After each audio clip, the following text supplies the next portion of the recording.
When you have unmanned systems that are inflicting 95% of battlefield casualties, and you are manufacturing 7 million of those systems a year, somebody's a superpower, and it ain't us, Alan. Yeah, no, and we're not even trying to learn the lessons that Ukraine is so eager to teach us.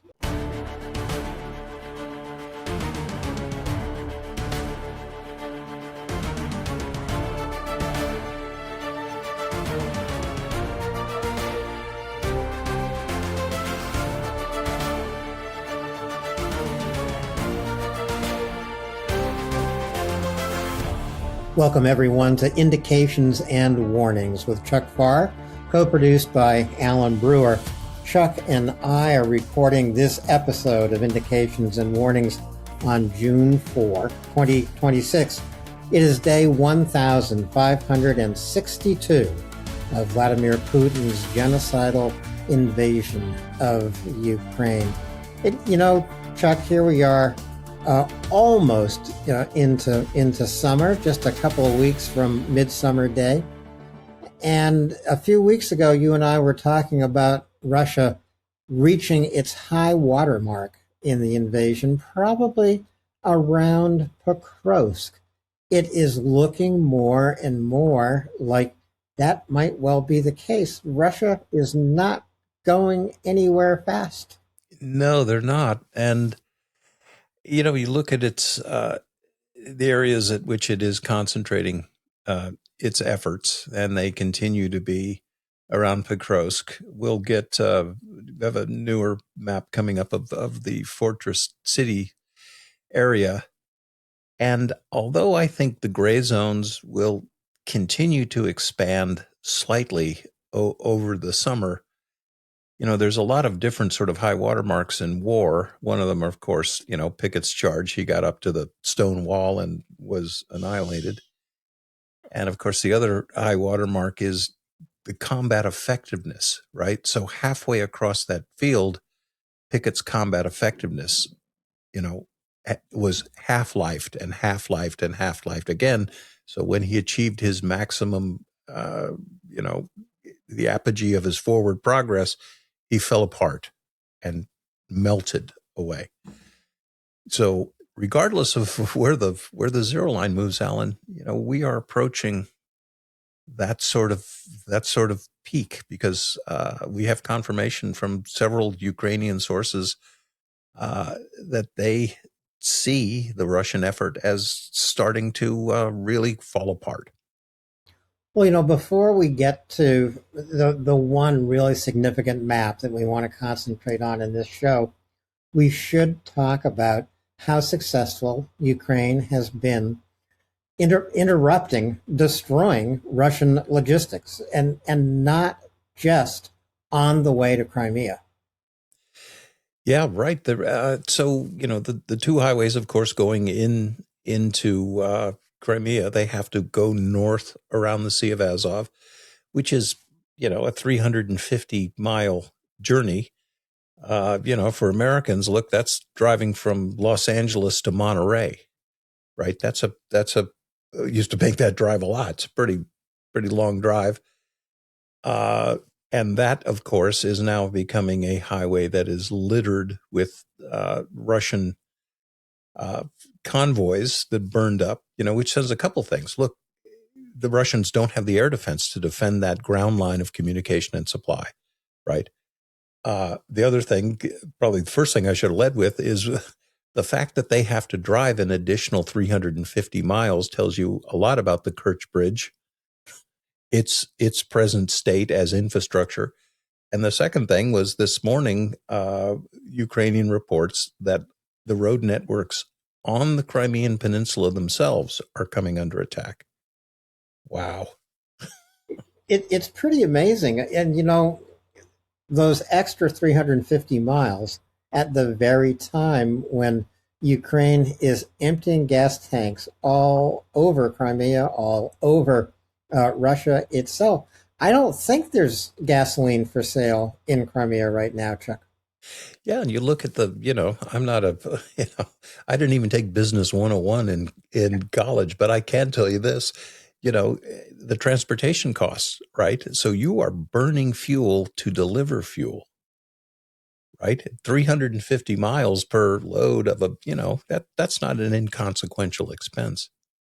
So it's good to No, see. It's good to see. The other thing is, right? So all of this stuff going to Crimea, they are prioritizing Crimea over resupplying the Russian forces in Kherson Oblast, and that eventually is going to bite them in the behind.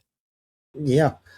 So whenever I look at the road across occupied southern Ukraine, yes, I think about Crimea. Everybody thinks about Crimea, of course. But what really strikes me is that Kherson is the last stop on Russia's ground line of communication and supply.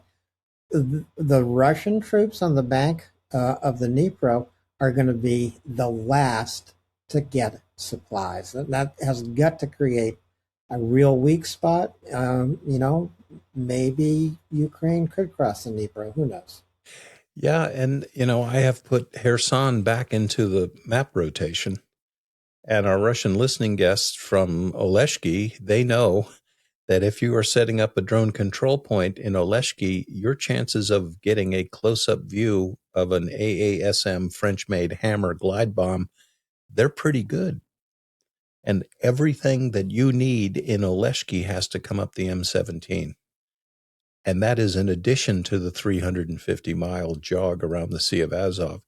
So these things are just little points in a curve right now, Alan, but eventually what we're talking about now will be the start of Act 3 for Kherson Oblast. Well, the other amazing thing, Ukrainian drones are literally patrolling these highways.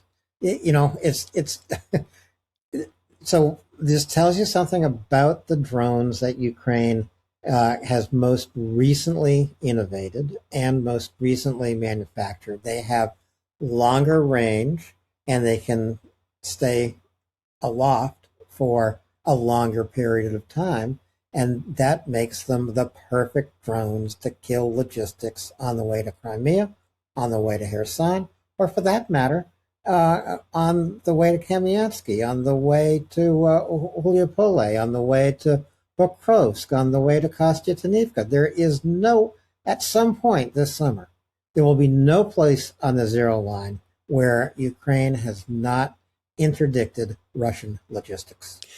Right. And, I'll also point out that there are some component of those drones that are patrolling the highways, and they are, in fact, flying up and down.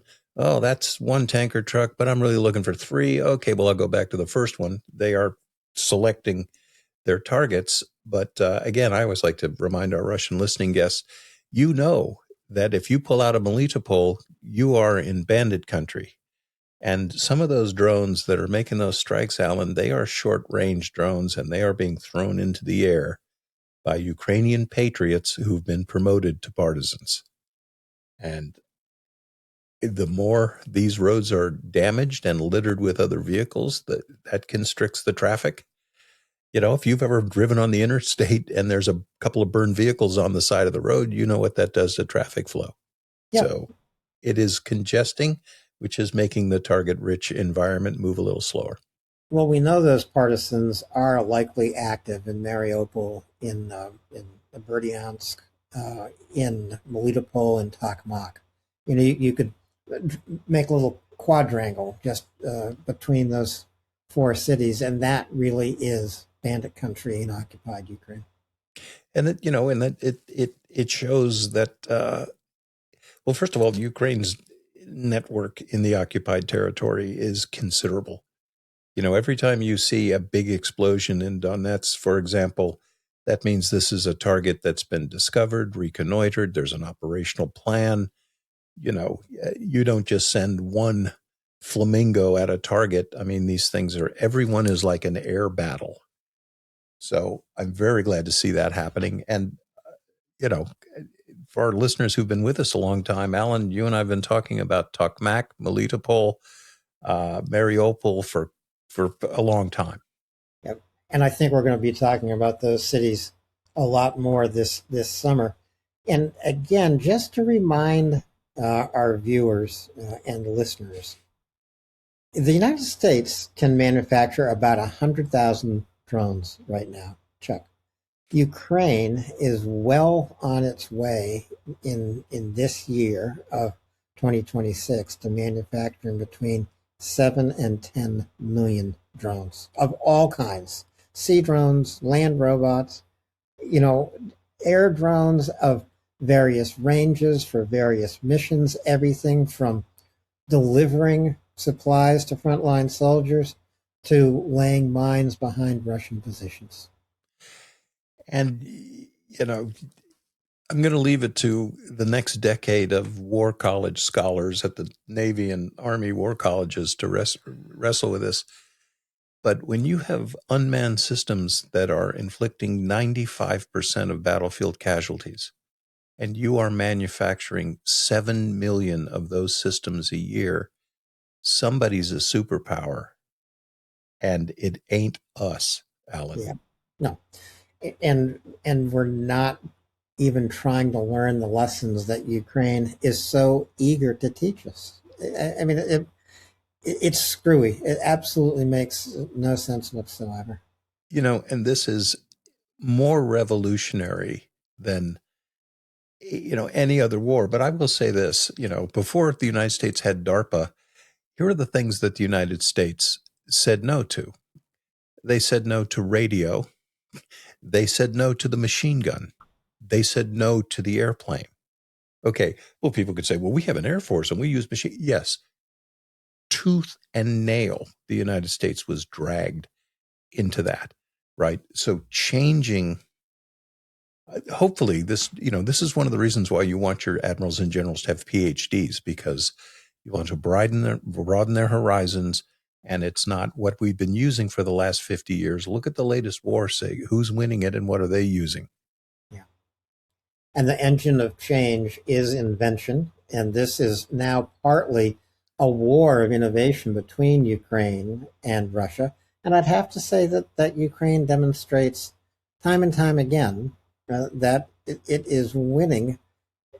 And as a result, they will ultimately defeat Russia in this war. Yeah, I mean, we have gone to the point.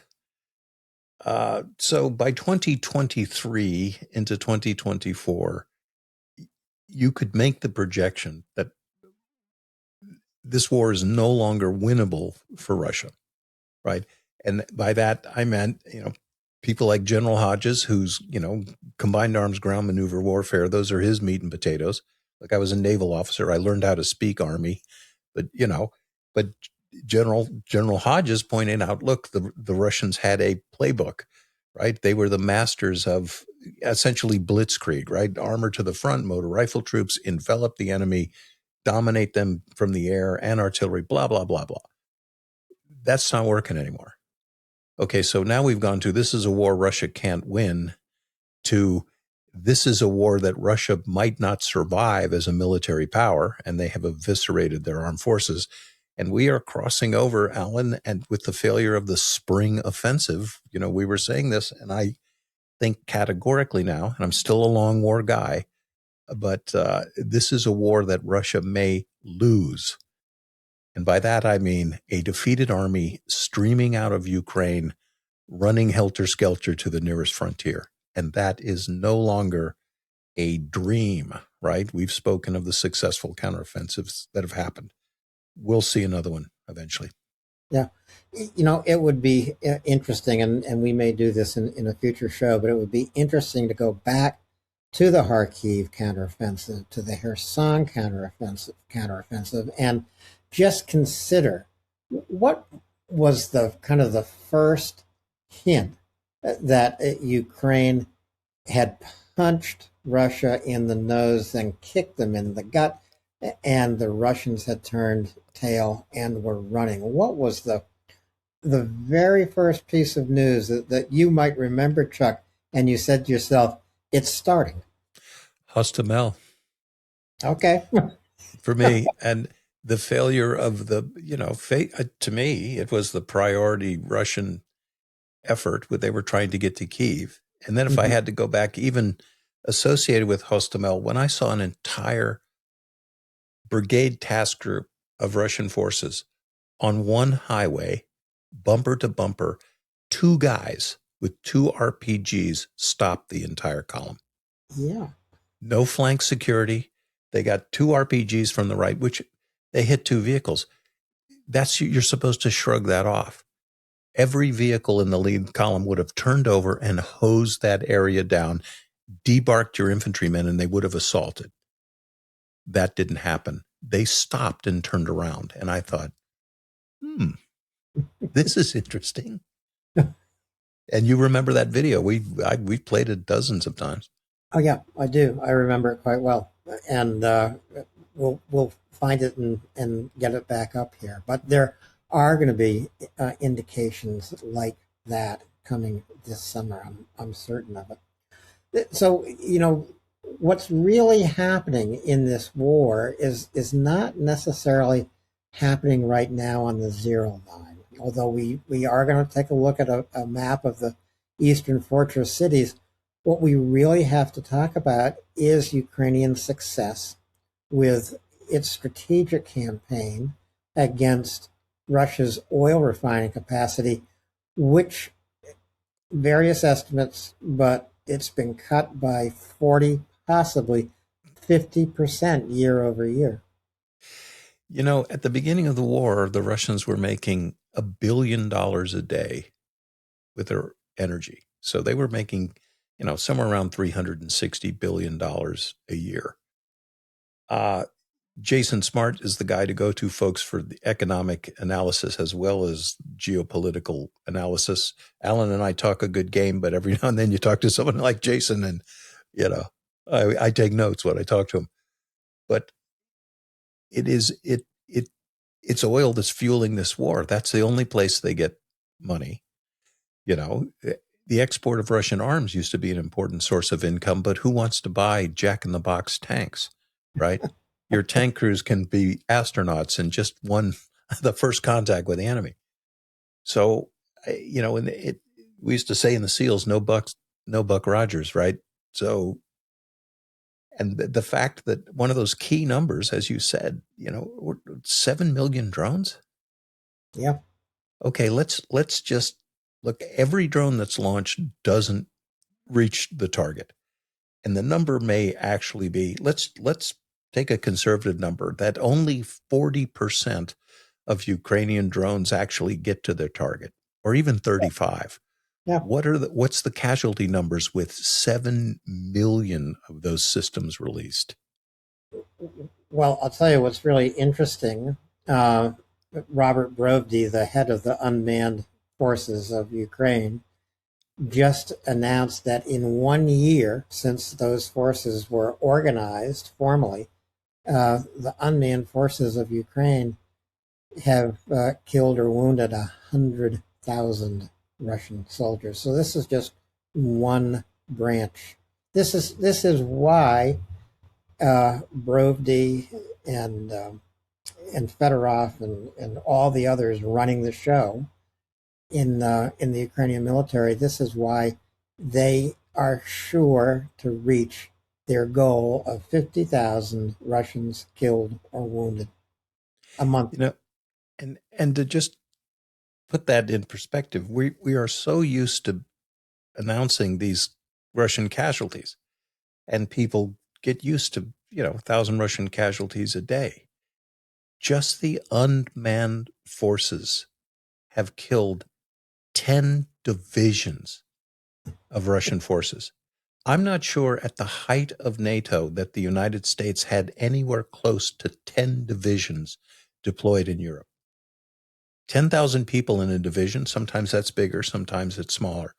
But one thing we can say, they lose 2 battalions every day.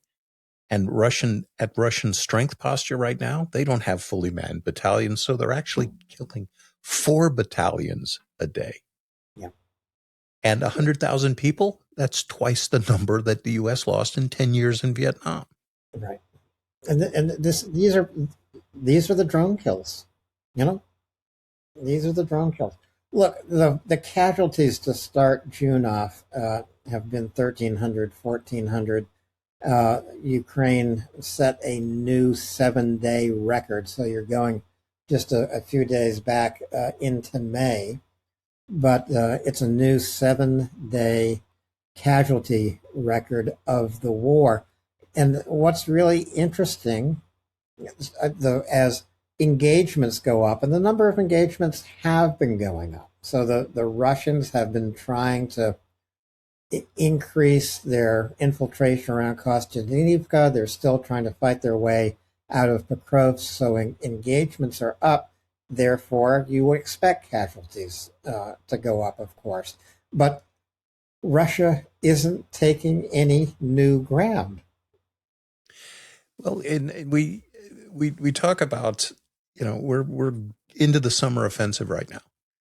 The spring offensive was a fizzle, and it had some necessary objectives that had to be achieved for this summer offensive to go forward.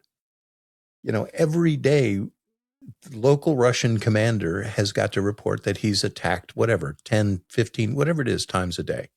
One of the preconditions of that spring offensive should have been forget these piecemeal attacks, get your guys building redundant, protectable ground lines of communication and supply.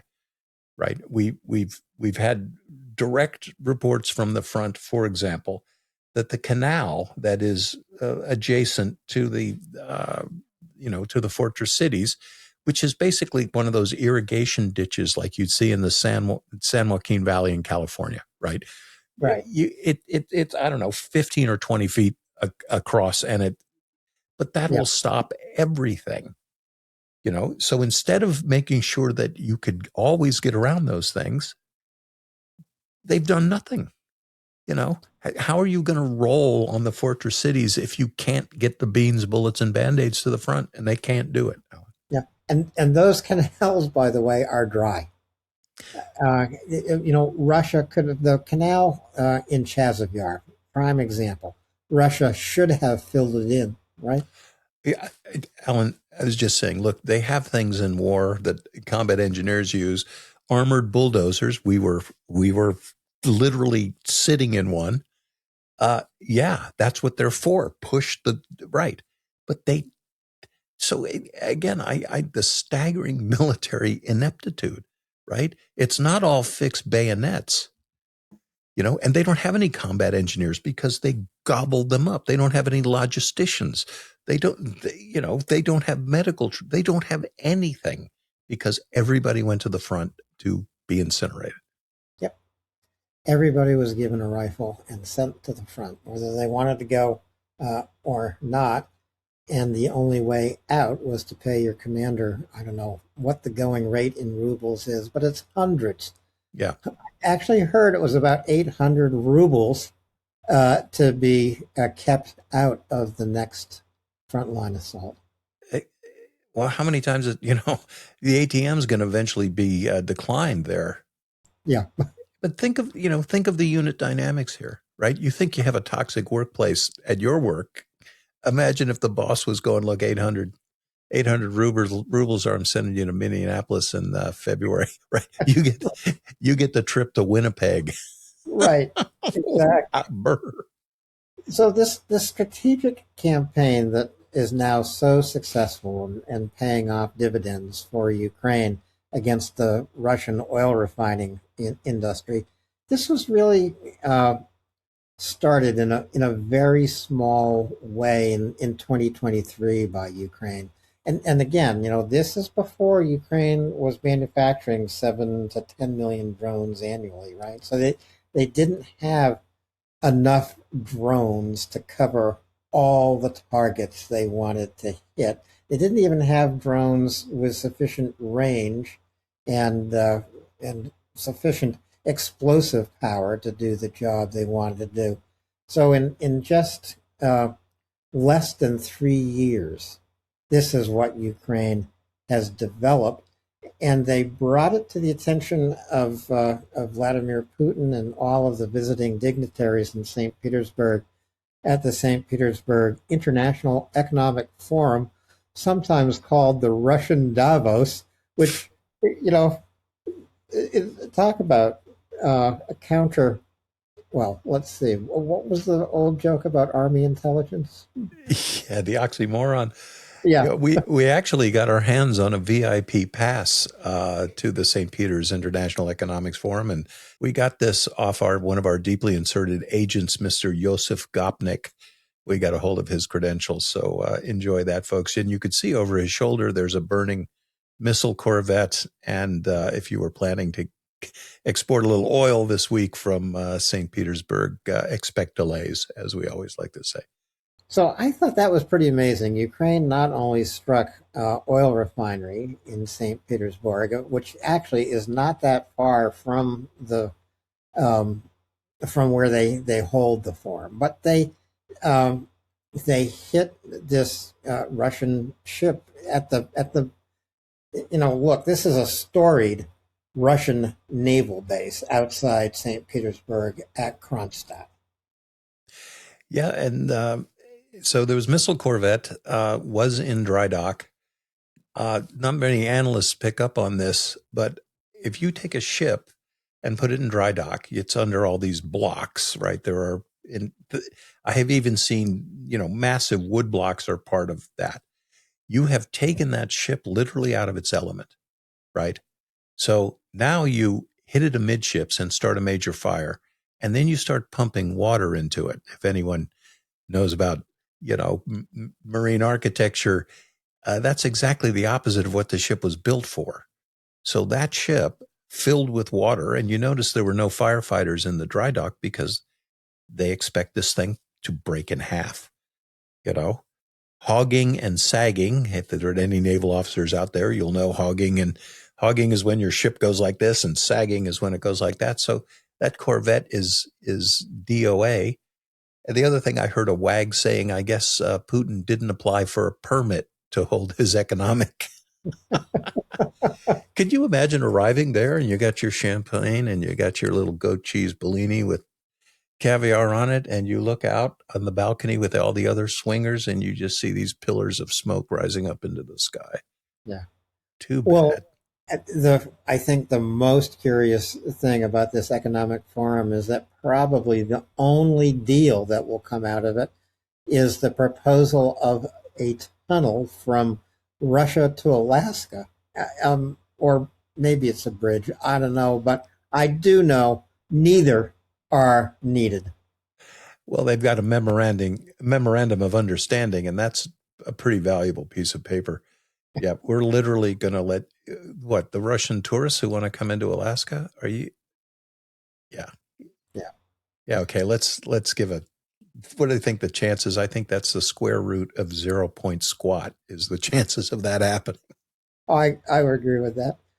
Well, we should go to that major map in the east because this is where the action is going to be this summer as Russia attempts to um, to take these fortress cities. I mean, it's a tall order for them, Chuck. It is, and Thomas has got that up for you. And if I could recommend folks, go ahead and take a screenshot of that, and that way you can zoom in as we talk.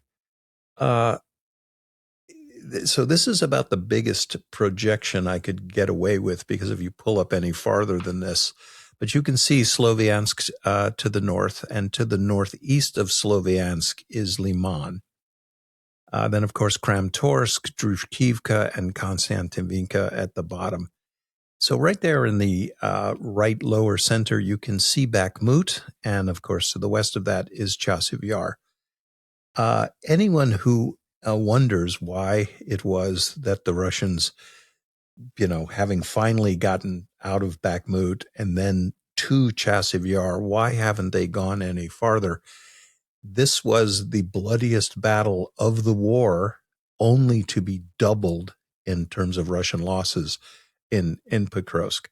So for about 2.5 years, the local commanders in here have not been able to press forward. They have pressed forward, and there is some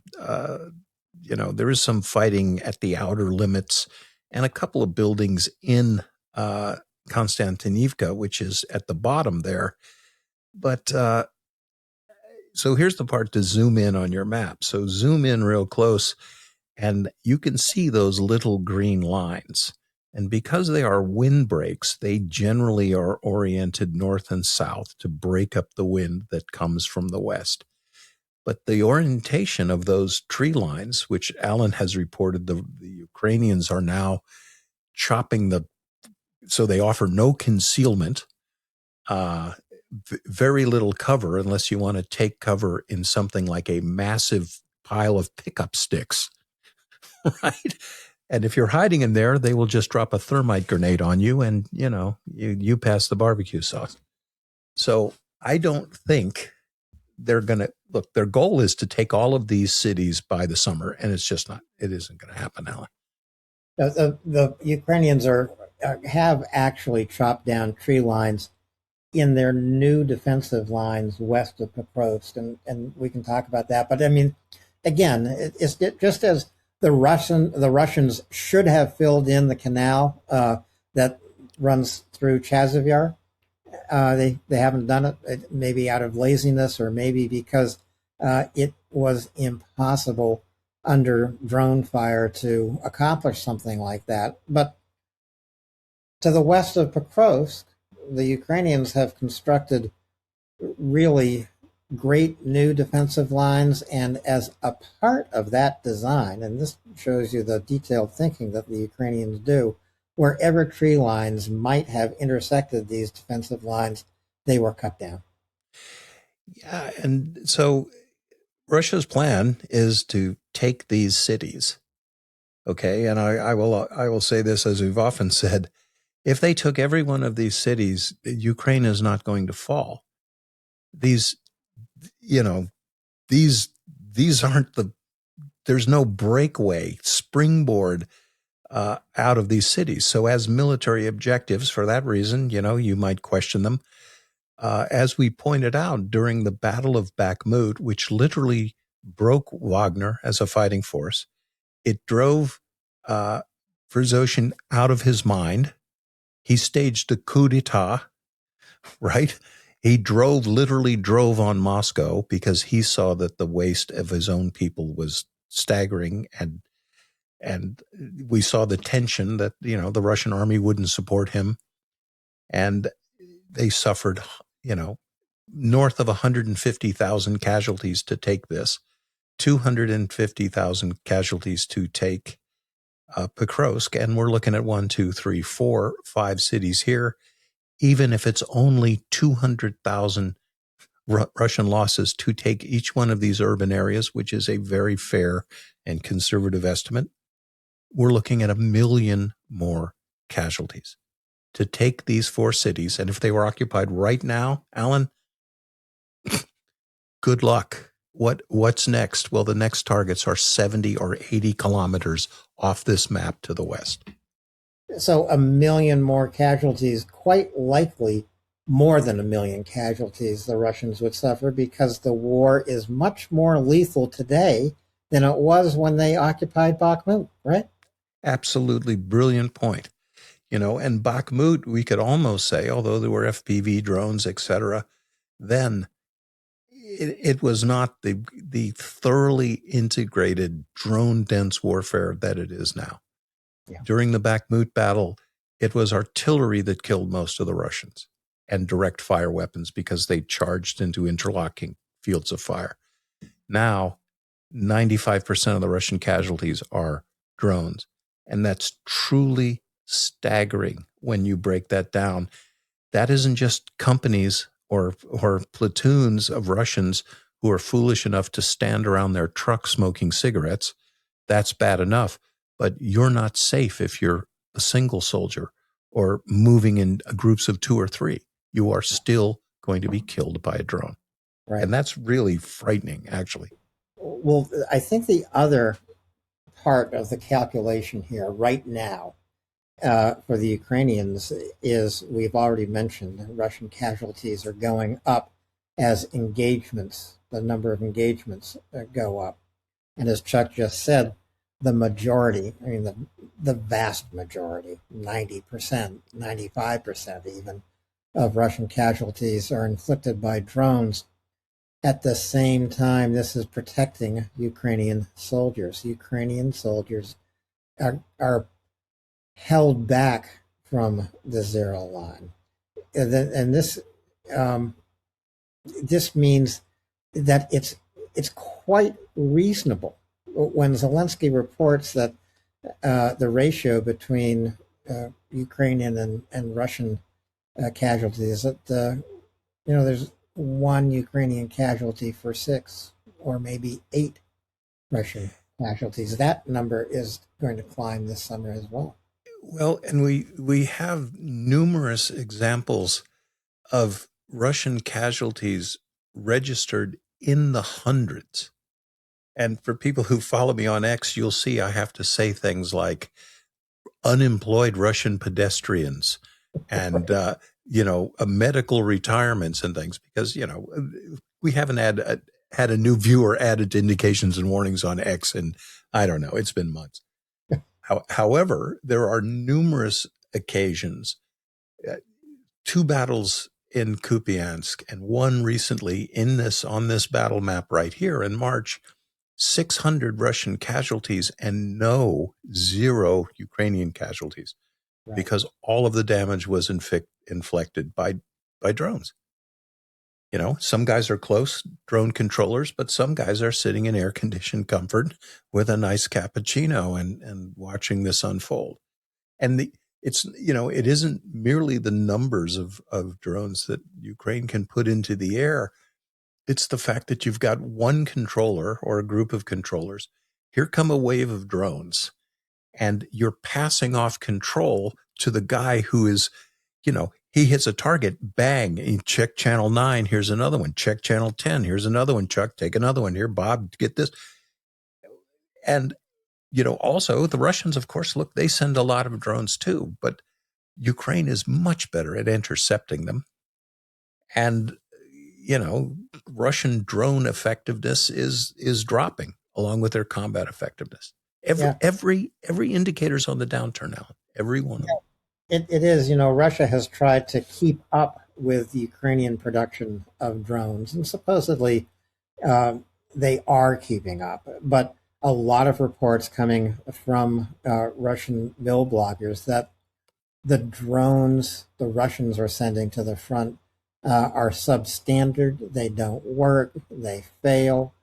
They're useless, and they don't compare to the high standard of lethality. That's what it is that the Ukrainians have designed into their drones of all kinds. And I would this is some idle speculation, and if you're a Russian listening to us, don't write this down, but you have the example of Hezbollah and their pagers. And if you are a crafty intelligence service, which of course Ukraine is not, you penetrate the component market, and you make sure that the Russians are getting compromised components. And let's just say you de-optimize the performance of those Russian drones. And that sort of stuff is definitely going on. And there isn't a whole lot that a utterly corrupt Russian defense industry can or even probably wants to do anything with. But it saves Ukrainian lives. And Ukraine, they're the masters. This is an asymmetrical fight. They take every advantage of every opportunity they have. And you know what? I am speculating, but I don't think I'm speculating too far, because nobody could have speculated Operation Spiderweb, right? No. Nobody could have saw that coming. We have designs of our own, which we will touch on later in the show. But just to go back to the fortress cities map, the Russians are attempting these small unit infiltrations into the neighborhoods of Kostiantynivka, but they are doing something even even worse, even more brutal. They are launching white phosphorus, so thermobaric weapons at the remaining structures in Kostyantynivka. They are setting these white hot fires that burn at unbelievable temperatures, more than 1,000 degrees Fahrenheit. I don't really know what the temperature of these fires are, but they suck out all the oxygen from the air. And there are still a few thousand Ukrainians living somehow in Kostyantynivka, yet the Russians use this terrible weapon. Yeah. So white phosphorus uh, has legitimate uses in warfare. It produces smoke clouds. However, instead of using there are high capacity smoke producing munitions that aren't white phosphorus. So the benefit slash evil core of a white phosphorus round is it ignites a substance that burns and cannot be extinguished. Right? You can't put it out. It is like the stuff in Alien that burns through all the decks until it has consumed itself. You can't extinguish it. Uh, you can use white phosphorus legitimately to mark targets, but you cannot. It is a war crime to use it against a, a population area. So the Russians will say, look, we're using it to obscure our ground movement. But you and I just watched that film. So in my estimation, there were scores of white phosphorus rounds fired at what I was looking at, maybe 100 white phosphorus rounds. And that is a war crime. Yeah. Look, Kramatorsk, where our good friend Yuri serves as the chief medical officer, is not that far from um, from Kostyantynivka. I don't know where the drone netting begins on that road that goes north and then turns northeast, but it's probably right at the tunnel, maybe. Yeah, I think it's, you and I were up and down the H20, and the nets are being pushed south. When we were there, they were principally covering bridges and more exposed areas that had shown that the Russians are targeting them. But it's a really simple solution, right? So, and the Russians are using things as well. They will crash an incendiary drone into the netting and try to follow it up with another drone. But you are literally taking used and no longer functional fishing nets, industrial fishing nets, and you're protecting your ground lines of communication and supply, which brings us back to why the spring fizzled and what it didn't produce for the summer.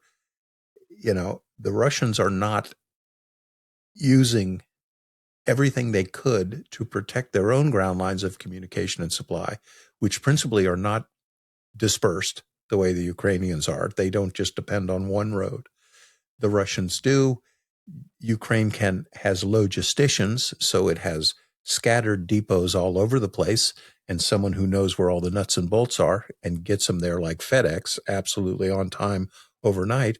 And the reason you see those bigger booms, Alan, is the Russians can't do that. You got to put Right. all the mortar rounds over here, so they make bigger piles that can be hit. And folks, watch the videos when those go up.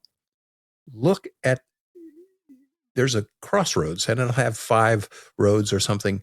They use these unique landmarks because they don't have land nav, and they go to the one where the intersection with 5 things. Yeah. You never want to put your depot. Don't be anywhere that is conspicuous. The Russians never learn that. No. It is going to be a trial to watch what happens in the East over the summer. The Russians have used hundreds of glide bombs in the east against Kostyantynivka, against Kramatorsk, against Druzhkivka, up in Liman. And I would not put it past the Russians, of course, to use thermobaric weapons against Kramatorsk, for example. You and I were in Kramatorsk. Kramatorsk has tens of thousands. In Sloviansk, Kramatorsk, tens of thousands of Ukrainian still living and trying to keep their lives as normal as possible.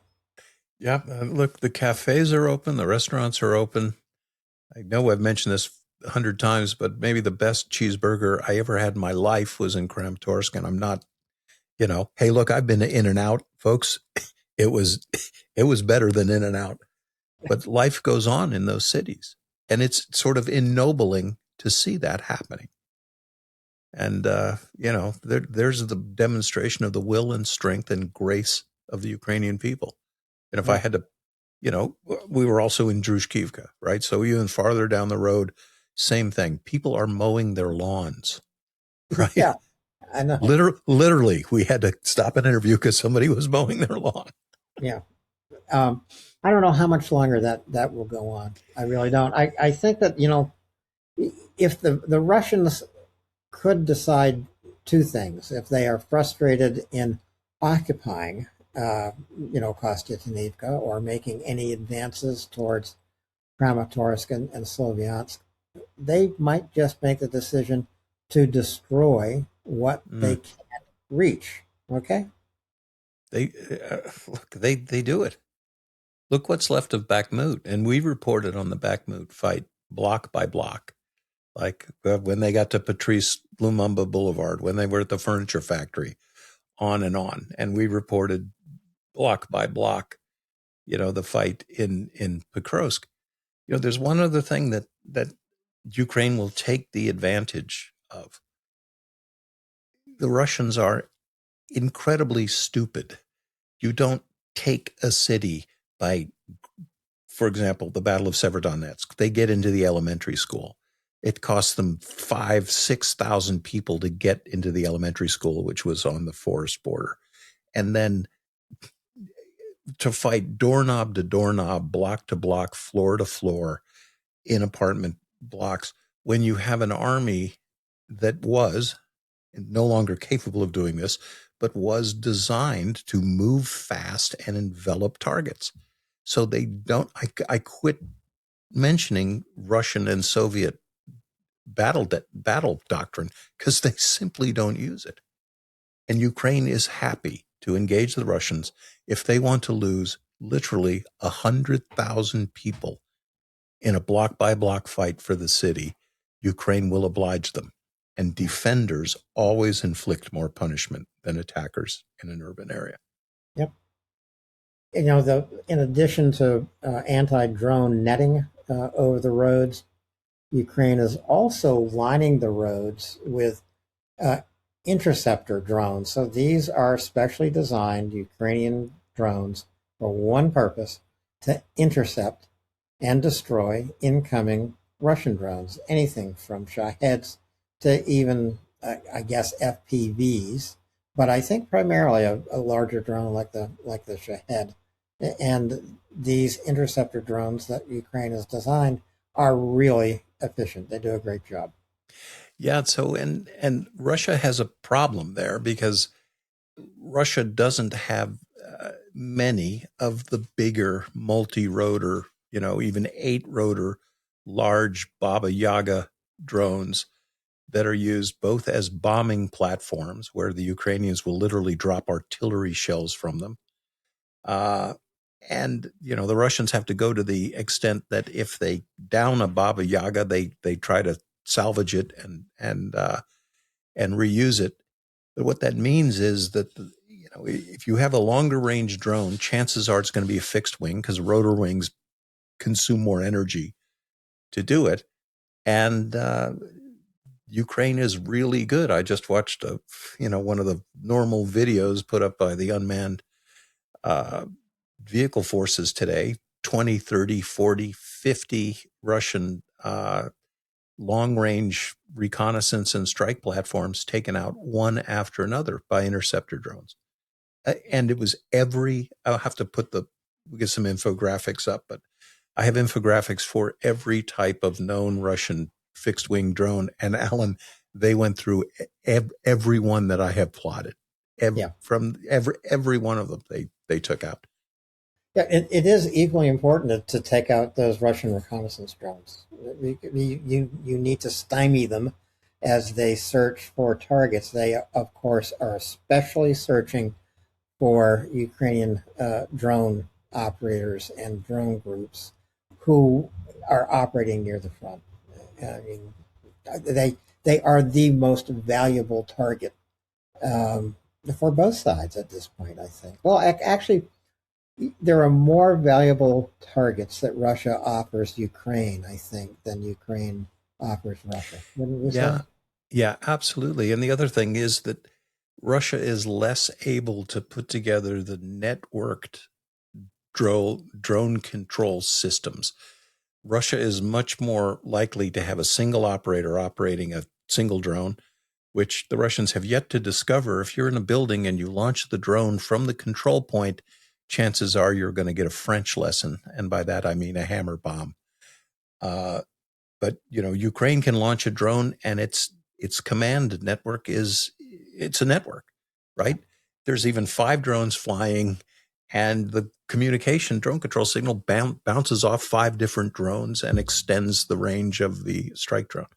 Yeah. And, that's what they were doing 18 months ago. God knows what it's going to now. And the numbers are telling. 95% casualties inflicted by drones. Something's going right. Right. The other thing to watch this summer will be what Ukraine's European allies are able to do to help Ukraine defeat Russia. Now, there are some prime examples of EU partners helping Ukraine. One is Sweden. Sweden has turned over a Russian cargo ship that it seized. They've turned the ship over to Ukraine. Yeah, so this was an interesting case. This is a smaller bulk carrier that had made numerous runs out of the Black Sea, through the Bosphorus, and into the Mediterranean. And it was delivering bulk quantities of stolen Ukrainian grain. So in the occupied territories, if you are a grain farmer, you get a visit from Sergeant Gopnik a couple times a week. He asks you how the harvest's going, and you harvest the grain and they take it. And God knows who gets paid for it, but it winds up mostly in Egypt, Libya. It winds up, in this case, in Morocco. This ship had been tracked making numerous deliveries of purloined grain. This ship had renamed itself. It was flying the flag of some West African republic. It had a Russian crew. It had all of its transponders turned off. And unfortunately, it discovered that Sweden is quite capable of intercepting a ship and boarding it. So this ship was taken in March by the Swedish police, their special forces. And the case has gone to Admiralty Court, where the Swedish justice system has found that this vessel is seized and will be rendered to Ukraine. So they're starting with a little one, but nothing's stopping Sweden from grabbing the next super tanker that comes through the Baltic. And Alan, this is one of the reasons why he shouldn't have started the war. Right now, Sweden's in NATO. That's right. Look, I think that so the Navy ship that Ukraine hit in the Baltic, not the one in the dry dock. There was another, right? Yep, there was another that had hit in the Baltic. There was I should have put this up and credited it. There was a picture of every ship that Russia had in the Black Sea. Yeah. 3/4 of them are crossed out. Well, they are all targets now for Ukrainian drones. And it's just a matter of time before Ukrainian sea babies appear in the Baltic. I mean, A- they could use this cargo ship as a You mothership for a- Ukrainian sea drones. absolutely. You give it a new paint job, you do just what the Russians do. Uh, yeah. So this brings us to something that is doesn't no one is talking about now, but will be important. So Crimea is going to be in play. And one of the things when the Soviet Union were fighting the Nazis, one of the things that made the Russians actually a cogent fighting force in Crimea was they were able to land amphibious forces, both in by small launches and freighters. That they landed troops on Crimea to fight the Nazis. Well, that isn't going to happen in this war, right? Neptune missiles are going to control the Sea of Azov, and they already control the Black Sea. And if Russia does want to put 1,500 troops onto a landing ship tank and try to get them to Crimea, I am all for it. Yeah. Because one little tug on a, on a missile launch button in a mobile Neptune battery is going to take out that ship. Yeah. So that's going to come into play. So not even just resupply, ammunition, fuel, all of those things, but the ability to move men into Crimea. Look, it's not working, Alan. We see it's not working right now. No, it's not. It's not working. Uh, Ukraine does not need to uh, launch an amphibious assault of Crimea. All they need to do is cut Crimea off, which is what they are doing. That would require Russia to reinforce Crimea amphibiously. They won't be able to do that. So, yeah, no, I agree with you. Russia, go for it. Well, and that was one of the most important things. And of the Black Sea Fleet, there was a considerable amount of tonnage devoted to amphibious warfare ships, landing ship tanks, larger landing ships. And that was so the Soviet Union and now Russia could project power throughout the Black Sea. If you were Romania and you got out of line, then there'd be Russian Marines crossing your beach. But that ain't happening anymore, Alan. It is not going to happen. Ukraine has also taken out at least three cargo ships, grain probably ships that the Russians had in the Black Sea on their way back, I think, to Novorossiysk, as well as some Russian oil tankers, right? Yeah, there was so within the last 10 days they attacked three ships. The other thing, it shows the elegance of the Ukrainian attacks. They always attack empty ships as they return. They don't strike fully loaded outgoing tankers, right? The ecological damage is something. The other thing is no matter what Russia does, and it tries to hug the southern coast of Turkey and Iran on the way into Novorossiysk. But again, we've got, one of the reasons this war was incredibly stupid for Putin to start is, Russia doesn't have a lot of ports, right? The Baltic is now essentially closed whenever Sweden wants to do that. And, now you've got the Black Sea going out in the Bosphorus into the Med. The other major port is in Vladivostok, which is so far north in the Pacific, it doesn't figure into the oil economy, right? It's just, that's a consumer. You have to supply Vladivostok with fuel and et cetera.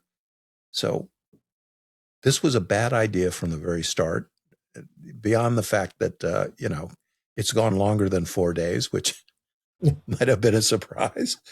And it's no longer winnable for Russia, right? And folks, it's not going to be over by Christmas or even next Christmas, but no solution is in the offing for Russia. Yeah, and I mean, for 4.5 years, Chuck and I have said the only thing that hasn't been tried is giving Ukraine everything it needs to defeat Russia militarily. I'm actually at the point now, Chuck, where I will say I don't think that's any longer needed. Uh, and I think that the Ukrainians know the best way to shorten this war and to save Ukrainian lives um, is to ramp up its own defense industry. More drones, more cruise missiles, new ballistic missiles. So, Ukraine does not launch ballistic missiles. It doesn't have any, but they're in development. And they'll certainly do it. And I want to remind everybody that that was the Brewer doctrine, which was give Ukraine what it needs. Um, I don't know. Don't get me started on Washington. I mean, just don't get me started. But you know, I can remember this. Well, we can't give them ATACMS because they might attack Russia. We're not going to give them harpoons. Well, they got flamingos. They took a Neptune anti-ship missile and turned it into a surface-to-surface missile. They're hitting targets 1,000 miles deep into Russia on a routine basis. Yeah. Can you imagine? Yeah, St. Petersburg. It wasn't like all the air defense wasn't there to defend the economic Right. forum, and they hit it anyway in broad daylight. By the way, Look at the targets Ukraine is choosing: refineries, trucks. The hundreds of trucks that Ukraine is going to blow up this month are more important than any number of tanks it might blow up. And then I would put, third, artillery systems. So, I, how would I guess air defense, trucks, artillery systems, those to me would be the top three targets for Ukraine in the month of June. right? And think of everything as having a logistical tail, right? So you can have all the tanks in the world. If you don't have the fuel, they're not going anywhere. If you don't have the ammunition, they're not going anywhere. You can have all the artillery ammunition in the world. If you don't have the targeting data, what are those guns going to shoot at? And there's another change in the war. In my day, you had to find the enemy's guns and shoot back at them. And we had radar systems, tab batteries that could do that. Now it isn't counter battery fire. You poke your gun out of your revetment and you're going to get swarmed by drones, which are more persistent and frankly more accurate than counter battery fire. Yeah. Well, this has been a quick update with one key map. I would really encourage viewers to concentrate on that map. That is where the action on the front line will be concentrated relatively soon. Right now, there are probably as many engagements still ongoing around and outside Pokrovsk as there are around Kostyantynivka. And Chuck and I will be back throughout June with more maps. But the maps, in a way, are going to be less and less critical this summer, Chuck, because so little is happening on the zero line. They will become most interesting if Ukraine finds a weakness somewhere and punches through. And that can happen. And especially, as we're making this parting shot, I'm getting reports of likely progress around Liman and around Kamenansky. And those are basically the two, they're about as far apart on the zero line as you can be. I have reports that Russian forces are being pushed back to the Zarabets River. Again, I've had numerous reports here. I've just got to triangulate everything. And also around Kamenansky that the Ukrainians are pushing south there. I just want you to know I've seen those reports too. I just need to get everything, before I put it up, I want it to be true. But thank you again, folks. We're still here and we're going to stay here for a while. Yep. So give us a like, subscribe, refer indications and warnings to others who want to know more about what is happening in Ukraine. Chuck and I will be here to report that news. We'll also have some special features coming your way as well. And, we may do a little bit of history go back and take a look at some maps in the past that, for example, why not study the Kharkiv and Kherson counteroffensives? Because we're going to see one of those coming up sometime in the next 100 days. And I will say this, so the Kharkiv offensive was arguably against the Russian forces at their peak power, right? They're no longer the force they were 2.5 years ago. So it's coming, folks. I promise you, it's coming. It's coming to that day when Chuck and I will say one more time, and we hope for the final time, Slava Ukraini. Heroim Slava. See you soon, folks.